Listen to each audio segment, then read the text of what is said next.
Alright, what's up V2 crew? This is Unknown here, and it's been a while. It's been quite a while since I've made a video. I was taking a break, and also too, I wasn't really quite sure people really cared too much, but I did have several people reach out to me over the last couple months and wondering if I still made videos, so apparently they like the videos. I am trying to not have a ton of trophy content, but this is very trophy related, as you can see. However, I do want to try to provide helpful information and helpful videos and views on things, or just get you to think a little bit and become a better version of yourself. Step back and realize what you're spending your time doing. Anyways, so I did have this Mr. Platinum Bro reach out to me, and he was wondering if I could do a react to his view on the problems with the trophy leaderboards. And as you guys might have known from some of my previous vids, if you watch them, I was very highly ranked, number 3 at one point, and kind of mostly it was around rank 5 in the world. And so I got some views on this, I'm sure. Well, I don't know, maybe some of you guys will be interested, maybe not. Like I said, I don't want to have too much trophy-specific content anymore. I've kind of been retired from the scene for almost 2 years now, but I'm still trying to experiment around, enjoy the games for the games, not for rushing through getting all the trophies as fast as possible. I don't know what this dude on the screen is doing. He's praying. He's like, "Oh, please, leaderboards, change," or something. We'll let him have at it. You always just pause videos at the strangest things. I'm sorry, Platinum Bro, for poking fun at you there. But anyways, let's get into it. Let's see what this guy has to say. Take it away, Senior Platinum Bro. The leaderboards and why I don't really think it's good. There's a couple of reasons for that. I mean, I myself was pretty obsessed with them for a year or so. I was playing a lot of games I didn't really enjoy because I was getting kind of fixated. I got like top 250 in the UK, which was quite a big deal at the time for me. I think now I'm like almost at rank 400. I've just been slipping down slowly and slowly. But kind of the problem is trophy hunting it can be a very skill dependent hobby, because a lot of the games, finishing everything in the game is... Just real quick, wow, that is me right there, number 74. I'm actually kind of surprised I'm still that high up after nearly 2 years of not playing anything. Very skill dependent. When you look at things like Bloodborne, Hades, Remnant from the Ashes, some of the harder games like Super Meat Boy, like these games require such a high level of skill on them that to master them and earn the Platinum Trophy is so impressive. But on the flip side of that, there is thousands of easy Platinum Trophies out there, and these games kind of nullify the value of the Platinum Trophy overall, because now you can earn a Platinum Trophy which is equivalent in the leaderboards from, say, a game like My Name is Mayo, which is a fantastic game, but it's the first one that comes to my mind. But easy game. My Name is Mayo is like the baseline. I don't know, everyone... Now, when it came out, it was like one of the prime fastest plats. Like, I remember doing trophy competitions, and it was like you would try to find teammates that had not played My Name is Mayo. Now, it wasn't by far the fastest thing, because there was VNs at the time that were like 5 minutes long. You even had like the 1 minute plat I did a video on at the time, but for the majority of people, like average people, Sound Shape's also another one that you would look to have people on your team that didn't have yet, but it would be like such a big advantage. You'd be like, oh man, all these people didn't play Mayo, didn't play Sound Shapes. I'm sure not the case anymore if there was any competitions related to that. Man, competitions now for like number of plats, oh, they gotta just be such craziness. I mean, they were so crazy even like 5-6 years ago, with people playing like 1 hour games and stuff. But now it's like, I mean, look at this on the screen here. Horror Run, 4 minutes, 50 seconds. Racing, 3-player, Breakthrough Gaming, 4 minutes, 50 seconds. I guess 4 minutes, 50 seconds is like the time for plats now. Oh, look at higher up, 1 minute, 8 seconds. What the heck? And now, I haven't been in the trophy scene. I've actually tried to not look at any trophy leaderboard things and stuff, just for my personal, I found it better. Because there is one thing I do sometimes, like, question, should I have quit? Should I have not quit? Man, I'm going on a tangent here. I'll make a separate video on this, if you guys are interested. I don't know, looking at this right now, Hmm. Oh. Project High Rise, that must have been an epic game. Or it was an auto run that you did for 5 months. I don't know. Anyways, but yeah, it just like starts morphing and getting worse and worse as to all that really matters is the amount of easy games that you play. And like he was saying before, there are more skilled games. However, that too also, because he's going to talk about how it's just whoever has the most time. Now, if you're going to compare getting those plats as well, now this is going to, people might be upset on my take with this, but the quote unquote harder plats, if you have more time in your day, you're going to have more time to practice, and it's going to allow you to get more of those as well. Now, yes, there is some inherent underlying skill, I guess you could say, but I mean, I guess Twitch reflexes and things would be something, but you can't really choose that. You could practice it and stuff like that. But I guess also, too, if you've played more games along those lines, or if you, yeah, just played like similar stuff like that, you're going to be more attuned to how those games work and things like that. And also to how you choose to play them, if you're choosing to play it like blind or use a trophy guide for the crazy builds that just let you blitz yourself through the game or whatever. And also, too, sometimes people would just carry you. And you can't tell that from the leaderboard stuff. So I will say that people... Now, I'm not trying to downplay your Bloodborne or Super Meat Boy plats, but for those of you that don't have them and you're looking at people that do, I say don't, like, beat yourself up if you personally haven't gotten them, or just don't want to invest the time that it takes to do that. I know I'm going on a tangent here. If you have leaderboards based on those as well, it's also going to heavily skew towards people that have more time or different resources. Like I said, have played those things before, or just have someone playing the game for them. You know, honestly, that happens a lot too. But yeah, I think a lot of being high rank is just purely however many these fast 1 minute, 8-second platinums you can do. However many times you can run around a baseball field or race with 2 players, breaking through games, breaking the leaderboards. That's what the breakthrough's for. Anyways, sorry about that. Let's get back to this. Games like that of the sort which you can kind of compare in the same amount of points for the leaderboard as like Demon Souls, okay? And I know there's websites out there which track they kind of track the difficulty based on like the rareness of the trophies and things like that. But even still, on those ones, you still find that quantity is still better than quality, which leads us to the top of the people on the leaderboards. They're not necessarily the best gamers. They aren't the best trophy hunters. They're not the best gamers. They are just the people who have spent the most time. Okay, so I guess that was getting back to what I was saying about time. If you have more time, you are going to be able to get more of those rarer plats and things.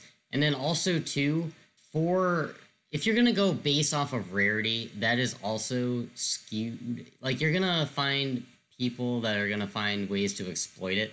For example, there was a leaderboard, and the joke was it was the pinball leaderboard, because the trophies would be super rare, and this was a rarity leaderboard, because the game was free. And so more people played it, and that's going to really affect rarity. Because I remember being in rarity competitions, and I was not, like he was saying, probably not the most skilled gamers are high up at the leaderboard. I will say I was representative of that. I was definitely not the best. I wasn't the worst, but I was certainly not like any esports skill person. I will admit it, I was up there because I played a lot of VNs and these 5-minute platinums and what have you. But I remember being in these competitions for rarity, and you could just like seek out and exploit games because, one, they were free on Plus, so just like tons of people played them. The trophies would be DLC, so people would play the game, maybe they platted it, but they wouldn't buy the DLC, and that happened kind of a lot too. Or the trophies were multiplayer, and you had to like do some weird get together in a group to boost the thing, and people just wouldn't want to deal with that. No matter how you make a leaderboard, there's going to be ways to exploit it in the case of rarity and what have you. Like even true trophies and stuff like that. Yes, if you play a bunch of those fast plats stuff, usually they're going to really weight how high up on the leaderboard you are. Maybe not so much if it was a pure rarity thing, but usually they would have like 1 point or something, like some amount of points to them. So you could play so many of those that you could get that faster in the time that it would take you to get some ultra rare, just because of the quantity that you're able to churn through of those. Anyways, earning these trophies through easy games, because if you played the longer games, you couldn't even be in the top 1,000, because there's so many games that come out all of the time. There's probably 1 or 2 every other day that are coming out now with all the stacks and stuff. You could easily be earning 40, 50 platinum trophies a month, and that just means that if you're spending the same amount of time, because it would take me a month to platinum Elden Ring, for example, or I could just earn 50 platinum trophies by playing easy games, or maybe even 100 by the amount of time it would take me to finish Elden Ring. That's kind of like it just nullifies this platinum trophy value, and I think it's a shame. And the people at the top, it's just time spent. There's not really any skill involved in the trophy hunting leaderboards. It's just like I said, not much skill in planning these other games, these really fast games. But also too, like he was saying, it was making me really miserable because I was up there and I couldn't play like long games because I needed to keep up with the influx of these really quick games. And it also too wasn't even just playing the games, but like obtaining them. It'd be like you would just miss out and stuff on some easy game, and it would be, I don't want to say catastrophic, but it would cause you to slip. And I think as more and more release, if you miss out on one, it's not going to mess you up as much as it did maybe back in the day. But still. And then also, I couldn't even enjoy the longer games if I was playing one, because I would have this mentality in my mind where I would feel, maybe guilty isn't the word, but it would make me anxious because I wasn't playing the faster stuff. And so then it would cause me to rush through the games. I have videos on these if you guys are interested, and you've probably heard my spiel on a lot of this stuff already. But yeah, it was just mentally taxing and stuff, trying to stay up there and just keep up with all of this influx of your 1 minute breaking through baseballs. So, just how much time can you spend playing really basic, quick games? And does that really speak? What does that say about the gaming sphere? Do we really want to be promoting lazy, undeveloped, unpolished games? Yeah, and I think that's kind of occurring too. Devs and stuff are just tacking on these really easy trophy lists, just a, I don't know, cash grab, I guess is the word. Or they're, that's probably mostly it. I hate to say. Also, too, when he was talking about getting 50, 60 plats a month, I remember several years ago where I had, like, this was my 5th year of trophy hunting, 2016 or 20, I don't know, somewhere around there. But I got, and I was in college at the time, and I was playing like 12 hours a day, every single day. Probably should have maybe been studying a little bit more, but that's beside the point. Anyways, I got, I think, 360 plats in that year, or 362, or something like that. And at the time, that was like really almost unheard of. And now this video is like a few months old. I had some people message me saying now there's even faster plats than there was when this video was made. I mean, you could probably do that in a couple of days. And it's like a blow mentally. It's like, man, I spent so much time playing, and the games I was playing were not good. They were buggy things, or just like skipping through VNs. I don't want to say the VNs were bad themselves, but I wasn't really playing them. I was just skipping through them. Kind of like, yeah, I wish I would have had those years back, you know? and then we have this small market of people who continue to buy them, and they do whatever they want to do, but I don't think it's necessarily promoting the best side of gaming. As well as that, because it's about time spent, it's very, very hard for people who actually want to do it, newcomers, to actually get themselves on the board. If I was to start now, there's people in the top 100 who have, over 1,000 platinum trophies, and by the time you earned 1,000 platinum trophies, they would have earned 1,000 more, which just means that you can kind of never get your foot in the door, and you can never really be competitive. I just don't really think it's a great way, because imagine you're playing something like football. Yeah, now this point, I do agree with. I think it's less so than it was back in the day. Like, you can catch up faster because there's more and more easy plats and stuff, but people at the top still have 12 whatever plus years. So if you started from the ground zero, and they'd be at the top, and they're playing all this garbage too, fast plats, maybe I should say that more politically correct. Shouldn't call them garbage. Maybe you should. I don't know. Yeah, it kind of felt that way too when I was up there. I did have the mentality of, I have to keep up and stuff. But for people around me, like, the only way I was ever going to climb a rank anymore was if the person above me just stopped. Because, and then even then it would take a while to catch up in some cases.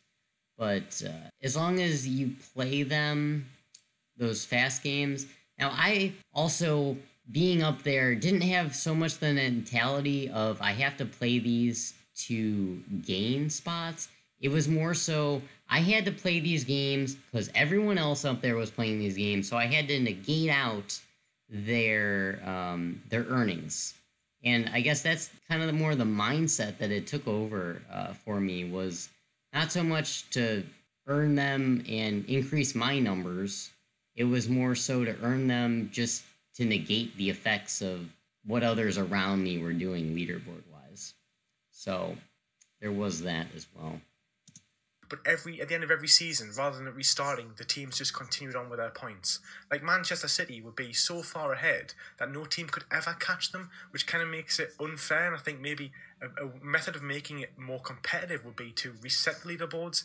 I know they do get reset every year, but people all compare and always think about the overall leaderboard. And I understand that you could always do it in different ways, but you'll never be the top if you are joining now, because you could just never attain it, which is why I was kind of hoping that when the PlayStation 5 came out, that would be in a good way to sort of reset the trophy leaderboards completely. And I think actually every generation would be a really good way to do this, to make it fair, so everyone's starting at the bottom, everyone's starting at zero, and everyone can work their way up evenly, because it's just not really fair that because you've got 1,000 platinum trophies for the last 6-7 years, that someone who wants to start now and actually enjoy doing it, you could never catch you. I just feel like it's just a really, really unfair way of having a leaderboard. And this isn't a criticism of any website, because they all do it exactly the same.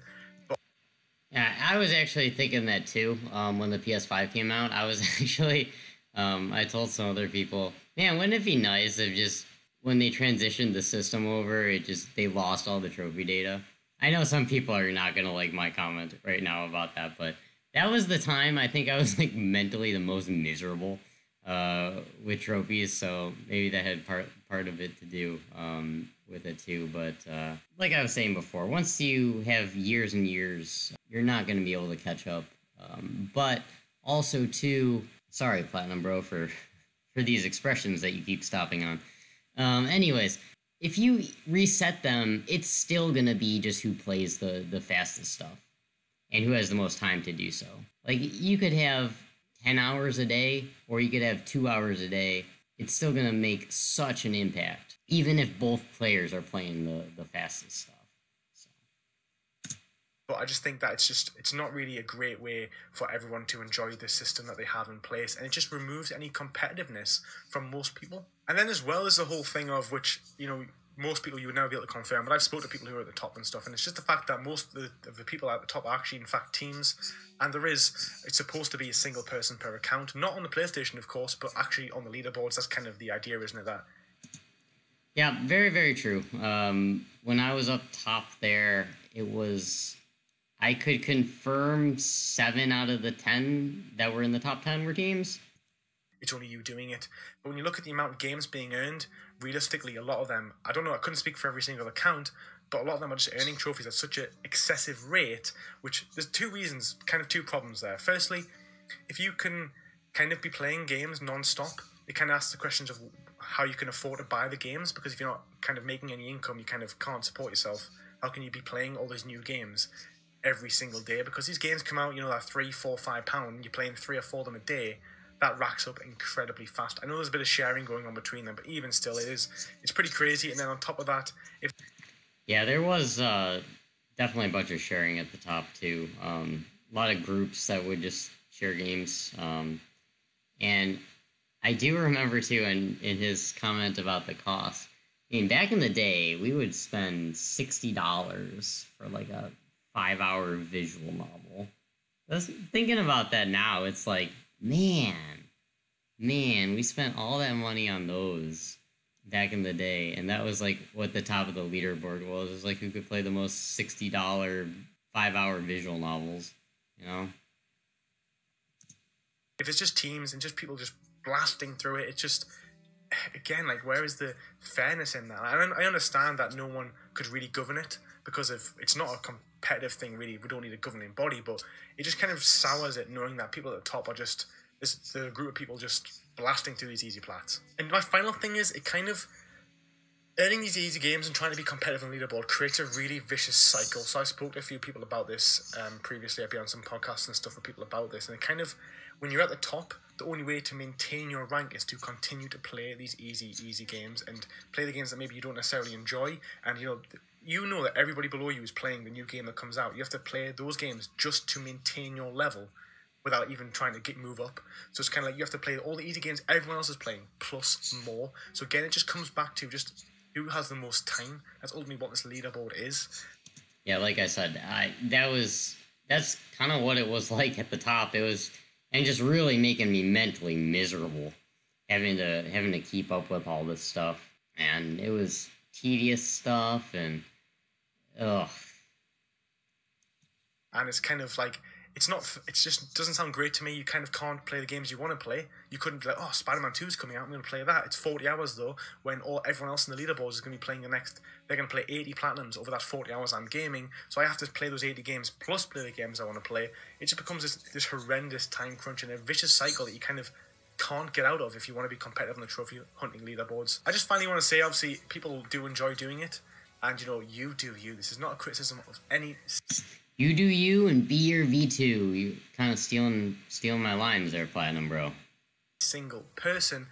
I'm just saying that I'm not personally a big fan of the leaderboards, because I don't think something that's based upon time commitment and money spent, because that's ultimately what it is, who can buy the most easy games and then play them fastest, is really a good measurement of skill. I don't think it's a good measurement of anything to be proud of, personally. Like, I wouldn't look at any of them and think they're better gamers than me.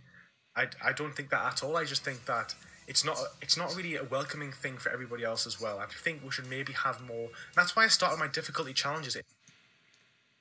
Yeah, and like I said, even difficulty-related stuff, it is still going to be kind of come down to a lot if you have more time, because you can also, too, get, say, 3 of these 10 out of 10 difficulties, and that might take you a lot less time than getting a 9 out of 10, and I don't know how the system works, really, but time is still going to be a factor, and then also, too, game selection, and then just how familiar you are with that type of game, or what have you, but I think his talks about the, to you too, Platinum Bro. Generally, I agree with most of what he said. I do think also to kind of, no matter how you structure the leaderboard, it's going to be kind of unfair to certain people. And like I said, my mentality now, just don't even care about the leaderboards. If you're going to earn trophies, earn the trophies for yourself, for your own pleasure, own enjoyment. Because comparison, the thief of joy, and, well, this could be quite the thief. Because even me, when I was at the top there, I still would feel like I was comparing myself to the 2 or 3 people above me, you know? It's like I still wasn't even, like, happy with where I was at all the time. Well, I guess that's mostly my thoughts. Like I said, you should game for yourself, don't game to show off to other people. a lot of the people on the leaderboards not only having other people earn the fast plats for them, but sometimes people at the top would get a platinum in, say, some, I don't know, renowned game, Dark Souls or what have you, and then brag about it so they could like post on Twitter and be like, oh man, I'm actually a pretty good gamer. But they didn't really do that themselves. Should have posted and said, hey, I got someone to do this for me, or I spent money to get a trophy. But at the end of the day, it's all just digital, shiny objects and sound effects and what have you, and numbers. So don't take it too seriously. Game on your own terms. Don't feel the need to compulsively buy these certain games to show off to people or fast plats to climb the leaderboard. But like he says, you do you. Maybe that's the best thing for you. But maybe take a step back and analyze your gaming a little bit. So like I said, I guess I'll start making some more videos. If you guys got video ideas, I have several. This is going to be kind of an off-shot trophy-specific video, but it might help some people to take hear my words, hear my thoughts from someone that was kind of high up there. Sorry if I offended any of you devaluing your Demon Souls or Dark Souls plats. I'm just trying to say to the other people looking at people that have those plats, maybe they just have more time. Other thing too, maybe you just don't even like that type of game, so don't feel the need to play games you don't like just to get plats or to tell people that you finished this and whatnot. You do you. Make sure you're playing games that you enjoy. It's not your job. Probably not your job. I guess it might be some people. You don't want it to be a job that you pay for with your time and your money. So, yeah, enjoy your games to the utmost. And with that being said, everybody, good night, good morning, enjoy your games. Thanks so much for watching. Spread that positivity, game on your own terms, you do you, and be your V2.